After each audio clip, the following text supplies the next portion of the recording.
Welcome to the Peak Performance and Peak Satisfaction podcast with Master Executive Coach Sherry Gregoff. Sherry helps business people perform better, get rewarded handsomely, and actually enjoy their work. After having her own career turnaround, she now helps other high-powered business professionals experience the same. Join the movement to work differently. Welcome to the podcast. It's great to have you here.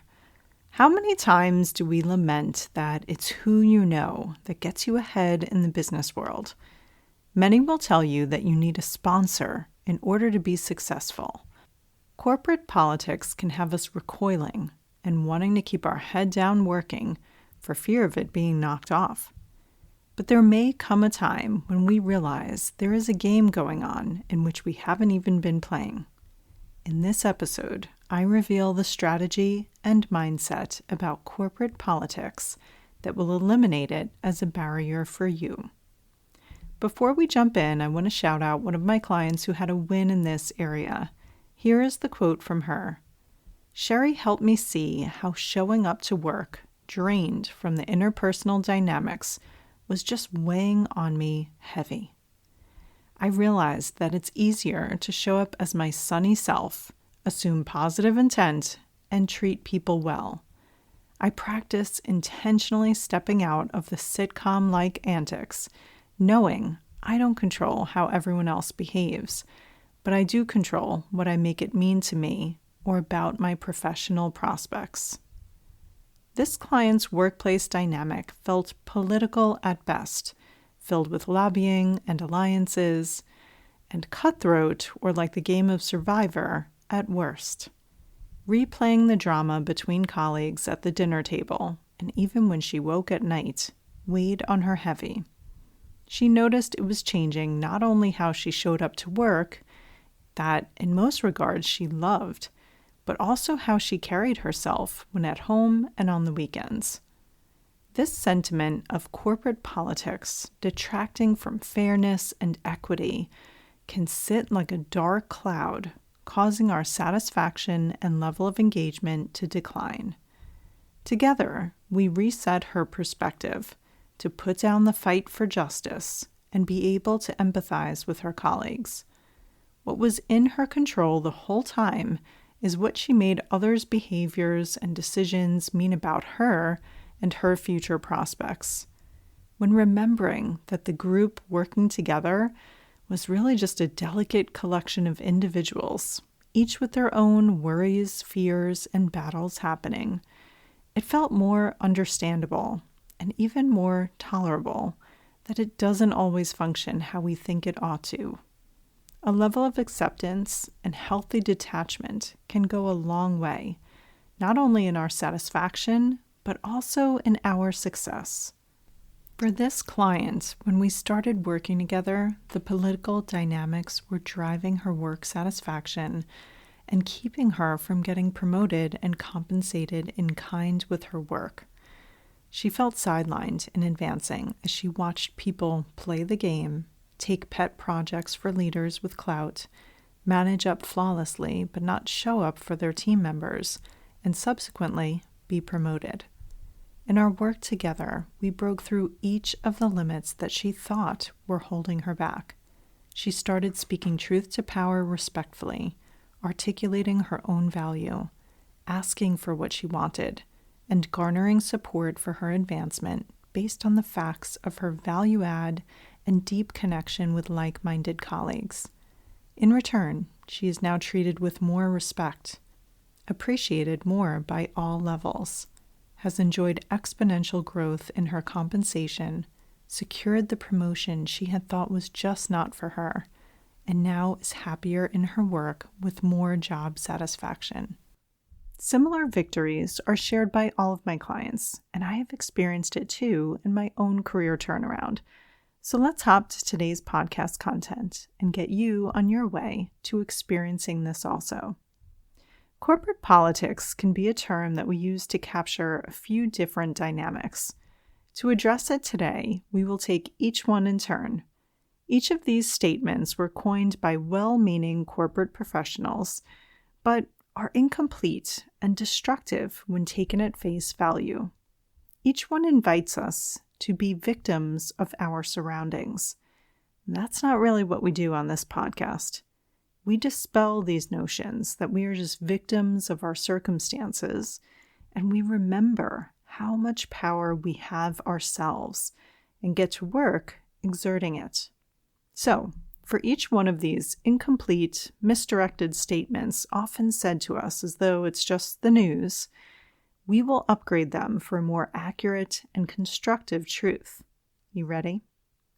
Number 1, you secure a job or advance in a job based on who you know. Just this statement makes our skin crawl a bit. It makes me picture that there's someone out there born with a silver spoon and a Rolodex that will make all of their political aspirations come true. If you don't know what a Rolodex is, it's an ancient tool for managing your contacts, like a phone book or business cards. That's now the contacts app in your phone or your LinkedIn connections. Anyway, yeah, I picture this baby in a onesie that kind of looks like a business suit, who may not know it yet, but has all the relationships, the who you know, before even lifting a finger or saying a word. It makes us feel less than, right? Like there's this ingredient that we are missing and will always be missing, holding us back from success. Here's a more accurate truth that is likely at the core of where this misguided statement came from. It will be difficult to be successful if no one knows you or your work. If you have ever said that a job opportunity came out of nowhere or you were tapped on the shoulder, it's evidence that we normally discount who we already know, or that everything we do and every time we show up, it's planting seeds in the universe for opportunities that will come back to us. I help many of my clients articulate their value add at work. If that sounds strange or like tooting your own horn, pause and consider for a moment. If you are doing really valuable work, and in this busy world, people around you don't know what you're doing or who you are, chances are you won't be promoted, or you're more apt to land on that layoff list. Not because of some big corporate politics conspiracy, but because we have a job and it is to add value. If we do it in isolation, it's like a tree falling in the forest with no one around to hear it. We hope that our organization is a meritocracy, awarding titles, rewards, and opportunity based on merit. But that also assumes that the merit is fully transparent. That's a big assumption in large organizations where most people are thinking more about their own stuff than keeping tabs on what impact you are having. Having promoted many team members, been promoted as high as it goes myself, and led promotion processes for years, as well as hiring processes, I help business people show the value of their work, which invites and even compels the recognition they deserve for work they have already done. We actively assess and strengthen their relationships with those senior to them, peers horizontal to them, and with their own team members. This helps advance their business and professional goals by being a good partner to all stakeholders, developing deep trust, and communicating in a way that lands with their audience. This is just good business practice. It seems fair when you look at it that way. Let's keep going.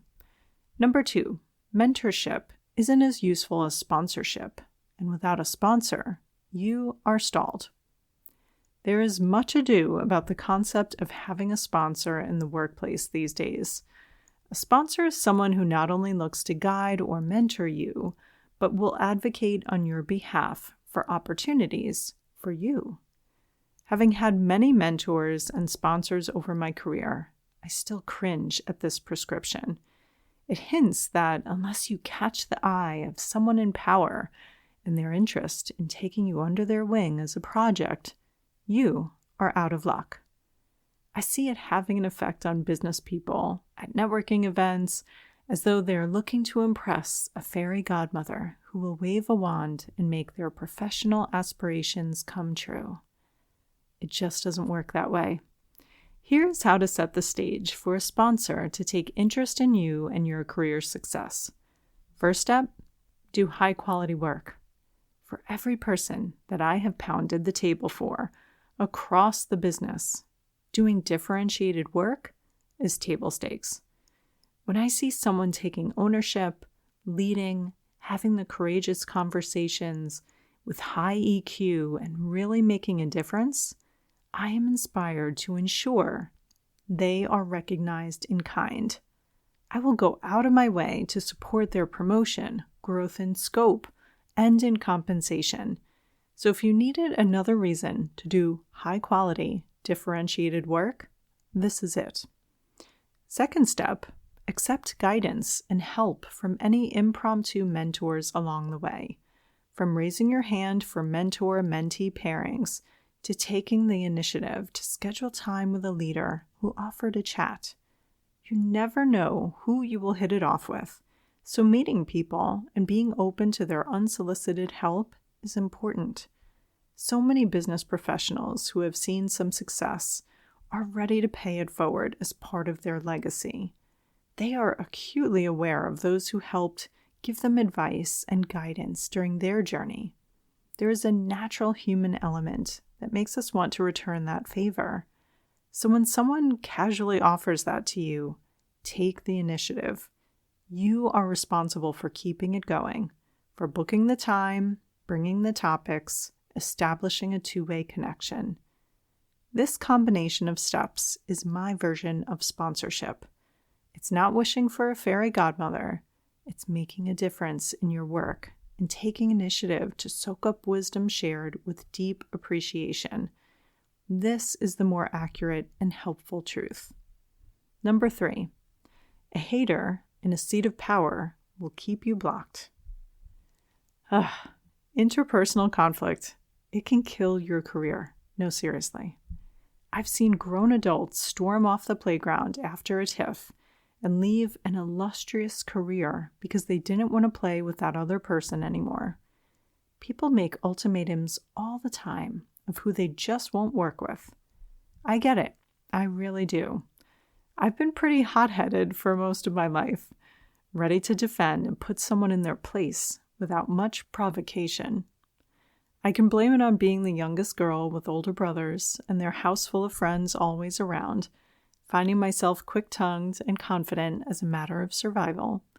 I suppose the male-dominated competitive schools and cutthroat business environments that followed just reiterated this. But truly, I think it was my own beliefs about how quickly and easily others could steal my peace. A nasty comment or condescending statement, and my back would go right up. Decades later, I know better. While business has a bottom line, no matter what the industry, it's always a people business. Every single person who I have seen treat other people without respect or kindness has either imploded or been exited. It's not always on the time frame we prefer. It doesn't mean there won't be injustices between now and then.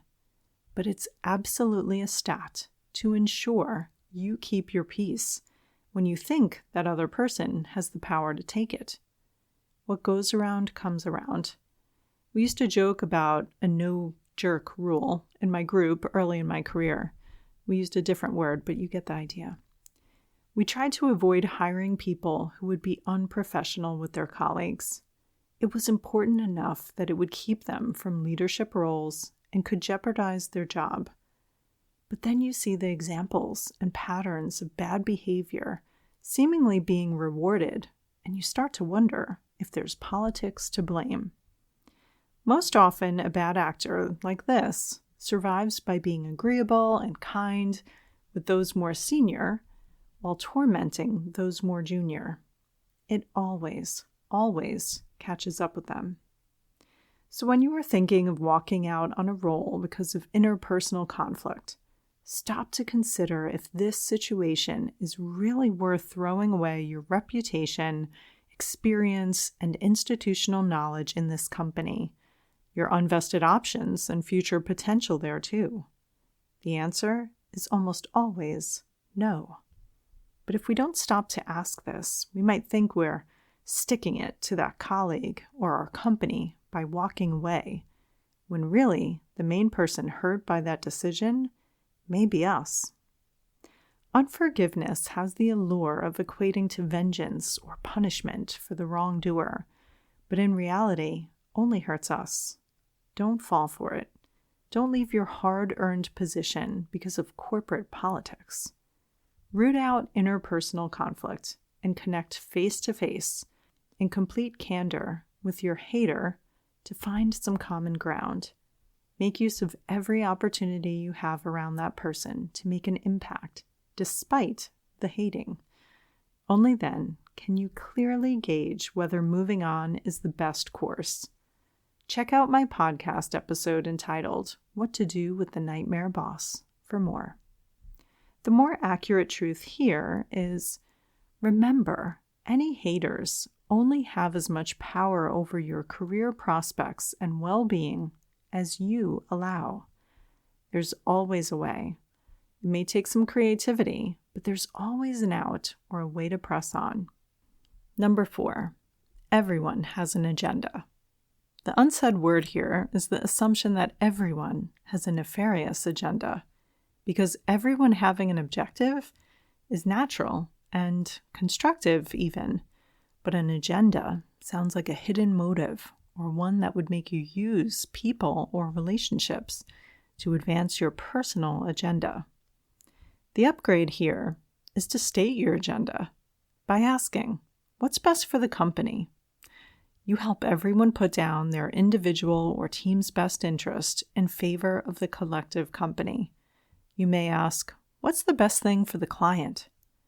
As leaders, it can be useful to stack rank which stakeholders have priority and in what order. For example, clients, then employees, then shareholders. This makes the company's agenda quite clear. It gives you language to call out when behaviors or decisions are conflicting with said priorities. Of course, everyone will be looking out for their self-preservation and self-interest. Instead of being surprised by this or resentful of it, consider this truth instead. The ability to find a common objective or reference a collective agenda is key to collaboration. Of course, everyone has an agenda. What's more interesting is whether you can find where they overlap to progress more together. There is no doubt that when we go together, we go farther than on our own. But it takes partnership and cooperation. That's not politics. That's common sense. 2 minds are more powerful than one. But there's a price, which is investing in the relationship and learning how to work together effectively. This is teamwork, not corporate politics. Number 5, the system is rigged. This is a phrase you might hear when all seems wrong with the world according to you. There's a way things should work, and this isn't it. We are creating and offering the wrong products. We are building out and investing in the wrong locations. We are catering to the wrong clients. We are promoting the wrong people. We are hiring and firing the wrong people. We are cutting into bone with these savings targets. And you are just a cog in the machine without any way to stop it. Favoritism, nepotism, and many other isms that work around you. Repeating this to ourselves can be so disempowering and so maddening. I've been there. I know firsthand. Here is the more helpful and accurate truth. Then the system is rigged. The system is imperfect. There is no perfect business, no perfect comp structure, no perfect promotion process, no perfect business strategy, no perfect manager, no perfect executive team. Just a bunch of people doing the best they can with what they have and what they know. It's best to focus on you and what you can control, to do your best, and then release the reins. It's all you can do. Fighting reality or worrying about what you can't control is futile. every time your brain wants to go there, gently redirect it. I know it's imperfect, but what can we do in this situation? Have the pity party where you let it rain shoulds, but then move on to what you can do to avoid shoulding all over yourself. Having covered these 5 myths related to corporate politics, let's turn to what we can do consistently that makes corporate politics less relevant. Practical next steps and actions. We've touched on some, but here's the prescription in totality for today. Number 1, the bubble. Every day that we turn up to work is a choice to work out of gratitude or resentment. The mindset that this place is full of politics and people I don't like or see eye to eye with will quickly sour us on our work and destroy our health too. The mindset that we have control over our well-being, over our peace, like a bubble around us, empowers us instead.